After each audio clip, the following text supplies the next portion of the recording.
दोस्तों, क्या zero brokerage के टाइम पे जैसे जीरोधा, ग्रो या फिर आप स्टॉक्स, इस समय जो जीरो ब्रोकरिंग जिसको बोलते हैं हम, इसके वजह से क्या ट्रेडिशनल ब्रोकरेज या फिर जो फुल टाइम ब्रोकरेज है ये क्या ख़त्म हो जाएगा?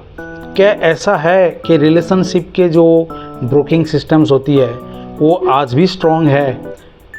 किसका क्या एडवांटेज है? आज हम किसी भी ब्रोकर को प्रमोट नहीं करेंगे। मैं अपने सालों के एक्सपीरियंस के बेसिस पे हम ये डिस्कस करने का कोशिश करेंगे, ये समझने का कोशिश करेंगे कि ये इंडस्ट्री जो ब्रोकिंग इंडस्ट्री है ये किस तरफ जा रहा है। नमस्कार, मैं हूँ अमरेंद्र मिश्रा और आप देख रहे हैं मार्केट विद अमरेंद्र। मैं NISM सर्टिफाइड मार्केट प्रोफेशनल हूँ। मैं आज डिस्कशन करूँगा कि जो traditional broking house versus zero broking, जो जीरो ब्रोकर्स है, इन दोनों में क्या डिफरेंस है और इन दोनों में से इस इंडस्ट्री का विनर कौन हो सकता है। सबसे पहले हम डिस्कस करते हैं कि इंडस्ट्री को कैसे कैसे इवोल्यूट हुआ है। एक समय था जब सारे जो जितने भी इन्वेस्टर्स होते हैं वो वैसे भी लिमिटेड होते थे और उनके पास ऑप्शन भी काफ़ी लिमिटेड हुआ करता था। उनको वही ब्रोकिंग के जो ऑफिस है वहाँ पे जाना पड़ता था या फिर उनके जो ब्रांचेस है वहाँ पे जाके वो अपना जो भी इन्वेस्टमेंट नीड है वो डिस्कशन करते थे। उनके लिए रिलेशनशिप मैनेजर्स होते थे या फिर सब ब्रोकर का ऑफिस होता था, वहाँ पे जाके वो लोग अपना इन्वेस्टमेंट के जो रिक्वायरमेंट है वो डिस्कशन करते थे और उस हिसाब से वो इन्वेस्ट करते थे। अब टेक्नोलॉजी चेंज हो गया, ज़माना बिल्कुल बदल चुका है, बट टेक्नोलॉजी के साथ साथ आपको बहुत सारे चेंजेस आई हुई है। वो चेंजेस के वजह से एक नया इंडस्ट्री आए हुए है, नया ब्रोकिंग आपके सामने आया हुआ है जो कि zero brokerage. But zero brokerage का मतलब क्या ये जीरो है? कोई आपसे कोई ब्रोकरेज चार्ज करते ही नहीं है। हम इसी के बारे में डिस्कशन करेंगे कि जीरो ब्रोकरेज बेसिकली पॉपुलैरिटी क्यों पाया है, इतना पॉपुलर क्यों हुआ है। जीरो ब्रोकरेज का कुछ एडवांटेज है, जैसे हम देखते हैं ये आज के दिन में काफ़ी पॉपुलर है। जीरोधा हो गए, ग्रो हो गए या फिर आप स्टॉक्स हो गए। इन सब के एक चीज़ कॉमन है, ये लोग टेक्नोलॉजी को अच्छी तरह से यूज करके वो एक low cost business model create किया हुआ है। यानी कि यहाँ पे जो भी ब्रोकिंग उनके सर्विस यूज करते हैं उनको ज़्यादा कॉस्टिंग देना पड़ता नहीं। इसका मतलब ये नहीं है कि उनको बिल्कुल ज़ीरो यानी कि फ्री में ही सारा कुछ सर्विस मिलता है। कुछ सर्विसेज है जो कि उनको जीरो ब्रोकरेज में होता है। सपोज हो सकता है उनके कोई डिलीवरी, जो स्टॉक आप उठाते कोई स्टॉक के डिलीवरी लेते हैं, उसमें हो सकता है वो ब्रोकरेज जीरो ले रहा हो। बट इसका मतलब ये नहीं है कि और कोई सर्विस जो दे रहा है वो भी बिल्कुल फ्री में नहीं।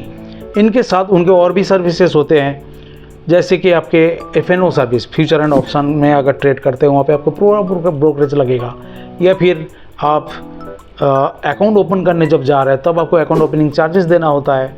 बट इनका कुछ एडवांटेज है कि एक ये है आपके low cost, easy account opening और यूज़र फ्रेंडली ऐप होते हैं। इनके जो ऐप है वो टेक्नोलॉजी ड्रिवन है, काफ़ी यूज़र फ्रेंडली है, हर कोई उसको यूज कर सकता है। बट ये लोग फिर अर्न कहाँ से करते हैं? ये हो सकता है इनकी एनुअल मेंटेनेंस चार्जेस लेता हो या फिर कॉल एंड ट्रेड, यानी कि सपोज आप डायरेक्ट ट्रेड नहीं कर पा रहे हो अपने ऐप के थ्रू, आपने उनके ऑफिस में कॉल किया है तो वो जो कॉल करके जो ट्रेड कर रहे हैं उसके ऊपर भी वो चार्जेस लेते हैं। अकाउंट ओपनिंग चार्जेस लेते हैं या फिर मार्जिन ट्रेडिंग फैसिलिटी आपको देता है। DP चार्जेस, जो आप डीमैट अकाउंट आप उनके पास होल्ड करते हो वो भी जो ट्रांजैक्शंस होते हैं वो भी चार्जर लेता है। तो इस तरह वो ब्रोकिंग हाउस जो है सर्वाइव करते हैं। तो जीरो ब्रोकर बेसिकली एक क्या बोलते हैं DIY टाइप, DIY यानी कि डू योर सेल्फ, ये आपके उसी मॉडल पे चलते हैं। और जो ट्रेडिशनल ब्रोकरेज होते हैं ये बेसिकली आपको एक ह्यूमन टच होता है वहाँ पे, यानी कि आपके लिए एक रिलेशनशिप मैनेजर्स होते हैं जिसके टच पे आप रहते हो। वो आपको वेरियस जो इन्वेस्टमेंट प्रोडक्ट्स है वो उसके बारे में आपको अपडेट देते हैं। उस वजह से आपके डिसीजन लेने में सुविधा होती है।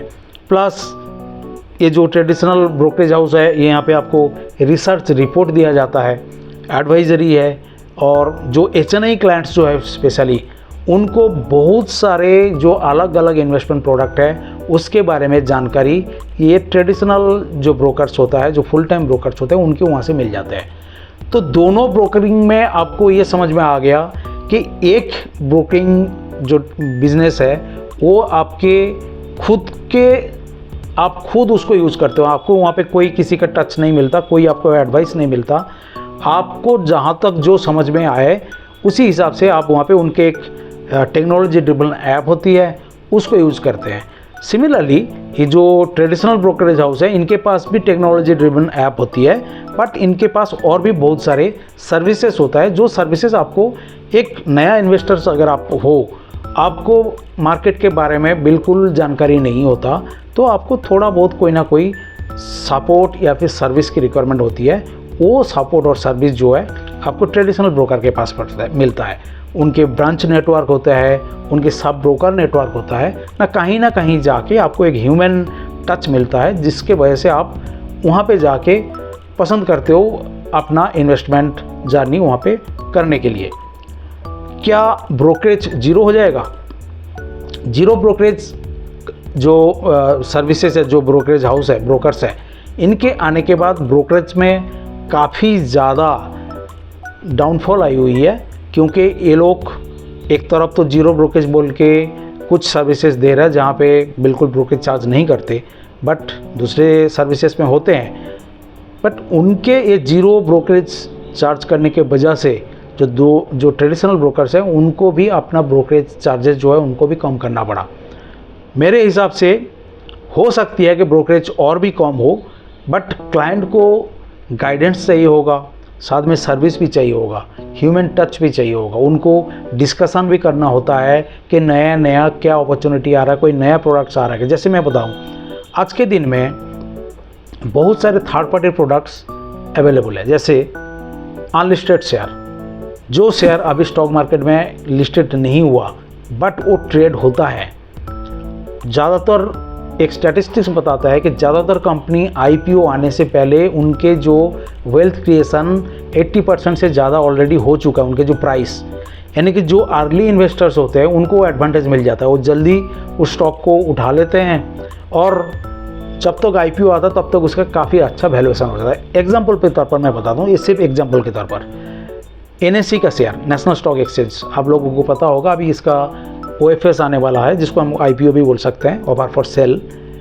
इसकी अभी अनलिस्टेड प्राइस करीब 2000 से 2100-2200 के रेंज पे चल रहा है। क्या ये शेयर शुरू से 2100-2200 रुपये के रेंज पे था? नहीं, साल भर पहले यही शेयर काफ़ी नीचे ट्रेड होता था और वो आज के दिन में डबल ट्रिपल के करीब हो रखा है, और इसके बाद वो IPO आएगा, IPO के बाद नया वैल्यूएशन बनेगा। तो मेजर वैल्यूएशन जो है वो अनलिस्टेड जब था तब उसकी हो चुकी है। तो इन्वेस्टर के लिए ये अनलिस्टेड की जो अपॉर्चुनिटी है ये आपको ट्रेडिशनल ब्रोकरिंग हाउस में मिल जाएगा। आपके जीरो ब्रोकर के पास हो सकता ये सर्विस ना हो, तो आप जब आपके पास एक रिलेशनशिप मैनेजर होता है और कंटिन्यूअस उनके साथ डिस्कशन करते हैं कि नया नया क्या अपॉर्चुनिटी आ रहा है, तो आपको दिख जाता है कि ऐसे ऐसे प्रोडक्ट्स भी अवेलेबल है, अनलिस्टेड हो गए। एक होता है मार्केट लिंक्ड डिवेंचर, MLD जिसको बोलते हैं, वहाँ पे भी आप इन्वेस्टमेंट कर सकते हैं। वेरियस NCDs होते हैं, तो वो सारे आपको बताएगा कौन?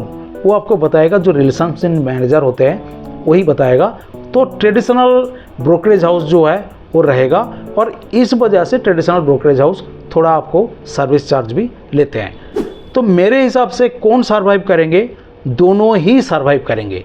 दोनों के अलग अलग टारगेट ऑडियंस है, यानी कि उनके जो कस्टमर टारगेट वो डिफरेंट है। जो कस्टमर चाहते हैं खुद सब कुछ करेंगे, उनको सब कुछ पता है, वो कम कॉस्ट के ऊपर ट्रेड करना चाहते हैं, तो उनके लिए जीरो ब्रोकरेज वाले जो कंपनीज है वो बेटर होगा। अब कुछ इन्वेस्टर्स हैं जिनको गाइडेंस चाहिए होगा, एडवाइजरी चाहिए होगा, नए नए प्रोडक्ट क्या है उसके बारे में जानकारी चाहिए होगा, तो उनके लिए फिर ये आपके जो ट्रेडिशनल जो आपके फुल टाइम ब्रोकरेज है वो अवेलेबल है। तो ये सबसे बड़ा मिस्टेक होगा कि ये सोचना या फिर ये कहना कि जीरो ब्रोकरेज वाली कंपनी आने के बाद बाकी जो मॉडल है बिजनेस मॉडल वो बिल्कुल ख़त्म हो जाएगा। मेरे हिसाब से बिल्कुल दोनों साइड बाय साइड रहेंगे। ये इंडस्ट्री इवॉल्व हो रहा है और भी इवॉल्व होंगे, तो जो इन्वेस्टर्स है उनके लिए अपॉर्चुनिटी और भी बेटर होगा। आप मुझे बताइए कि आपके हिसाब से कौन विनर होगा? आपको क्या लगता है कि कौन सा बिजनेस मॉडल मार्केट में सबसे ज़्यादा सर्वाइव करेगा, सबसे बेटर आपके पॉपुलैरिटी पाएगा? मेरे हिसाब से दोनों ही है। कमेंट करके बताइए कि आपके हिसाब से किस मॉडल को आप बेटर मानते हैं। अगर यहाँ तक आपने देखा और मेरा ये वीडियो आपको यूजफुल लगा तो आप ज़रूर लाइक, सब्सक्राइब और कमेंट करिए और अपने फ्रेंड्स एंड फैमिली के साथ शेयर करिए। मिलते हैं अगले वीडियो में, तब तक बाय, थैंक यू।